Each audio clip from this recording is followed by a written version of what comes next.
Howdy team, it's Miss Winter here. I'm currently in the library and I thought I would record a little video for you to recap the stuff that we did in class today in case anyone is stuck. So we did 3 things in class today. We looked at how to make a contact sheet, we looked at how to edit your chosen image, and then we also talked about the artist statement in your visual diary as well, the digital version of this. So the very first thing we're going to do is show you how to make a contact sheet. So I'm going to run through the steps here and then I'm going to show you how to do it as well. So step 1. Remember you had homework of taking 10 to 15 images. So what you're going to do is you're going to put all of those images in a folder on your computer and you're going to call it line. The second thing you're going to do is open Photoshop. The third thing you're going to do is click File, Automate, and Contact Sheet. And then you're going to select where your stuff is and hit OK. And then once that's loaded, you are going to save this as a JPEG and put it back in the same folder as you saved your images. And then you're going to put it into your visual diary. So let's do that together now. So what we're going to do is click File, Automate, and Contact Sheet. Now, once this comes up, you're going to get a window like this. You'll need to click on Choose, and this is where you need to select where your folder is with your images. So mine is called 9 Digital Art Line. So I'm just going to click on that, hit Open, and hit OK. So what Photoshop is doing now is it's going to generate a contact sheet for me with my 10 different images that I took on Activities Week in it. Oh, something's happening there, but that's all right. So basically what artists and photographers use contact sheets for is to see their images as a whole group rather than just a small one. So I think we're having, there we go. So once your contact sheet loads like this, you are going to click File, Save As, and you are going to click, see how it's called Contact Sheet 001. You're going to change the format. So yours will say Save Type, and you're going to change it to a JPEG, and then you're going to hit Save. Now I'm going to click cancel because I've already done this. So once you hit save, this will save as a contact sheet and you'll be able to find it in your folder and it will look like this. Okay. So once you've done that, what does it say? You need to put it in your digital visual diary. And so I've got that one open here. So just as a recap, this is what your digital visual diary looks like. You had your 5 inspirational images that you did last class, and this is where you need to put your contact sheet. So to do that, you can go insert picture from file and you'll just save where your contact sheet is and it'll put it in here. So that's the first thing that you need to do. The second thing you need to do is pick one of these beautiful images to edit. And so we've done this together in class today, but I'm going to redo it now as well. So we picked, I believe it was this one. So we picked this one to edit. And to do that, I'm going to right click on this and go open with Photoshop. It might look a little bit different for you, but it should be the same at its core. So open with Photoshop. That looks very weird, but that's all right. I think it's because I'm using a few different programs at once. So pretend that's not doing that. What we're going to be doing is we're going to be playing around with the adjustments. So to get to the adjustments, they should be here. However, if you can't see them, all you need to do, I'll turn them off. So pretend you can't see the adjustments and pretend this doesn't look like this. I think it's because I'm in a Zoom call. You're going to click Windows and Adjustments.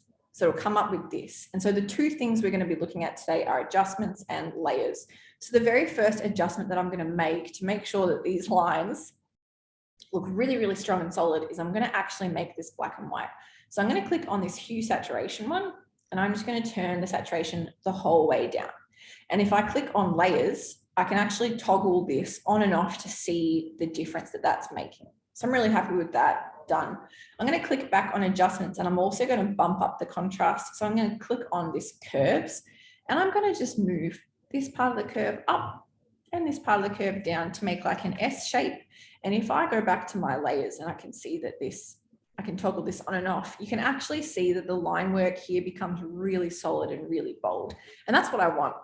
So I'm really happy with this. So the next step that I'm going to do, if I click back in here, is once you're happy with it, you also need to take 2 screenshots as you go. So pretend I've done that. I do screenshot, boom, screenshot, boom.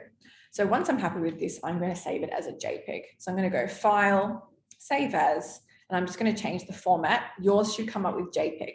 If it doesn't work for some reason, like on my Mac, what you can do as well is go File, Export As, and then you'll be able to select JPEG up here. And you're just going to hit Export or Save, whatever it looks like on your device, okay? So once I've got that done, and I've already saved this ahead of time, like a chef on those cooking shows, what does it say? Save the final images as a JPEG and insert your screenshots into your final digital visual diary. Okay, so we're going to open that up and I'll show you what I mean. So on this page, it says 2 screenshots of your editing process. So I've just inserted them here as images. And then it says your final image goes here. You will only have 1 per element.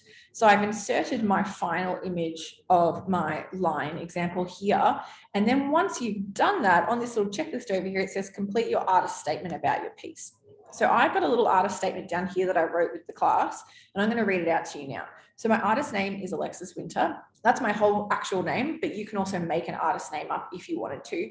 So for example, if I wanted to make my own artist name, I might call myself Glitter Barbie Art Face. Whatever you want. I'm happy for you to be weird and get creative with it. Glitter Barbie Art Face, but I'm actually going to go by my own name here. Now, the name of this artwork, I've called it Year 8 Camp after I jumped off a boat and saw a stingray. Because I went on Year 8 Camp last week and I thought it was really, really fun. And that's where I took this photo. So the year it was made was 2022. And what it means to the artist. So this is how much you should be writing for what this means to you, because we want to be making things that are actually something that we're interested in and that means something to us. So this photograph represents, I'm going to show you again. So if you look at this, we've got some shadows and dark areas. We've got the light areas. So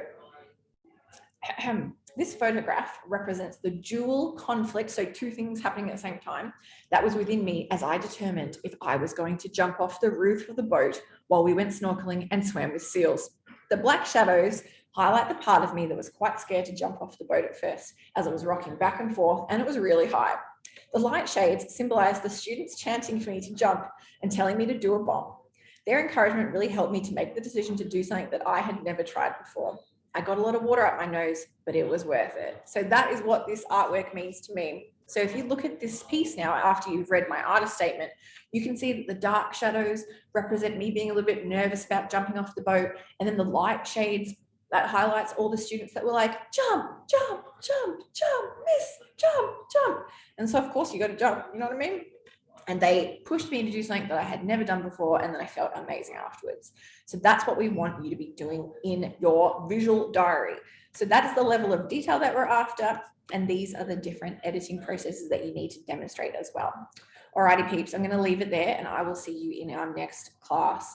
Bye. Bye.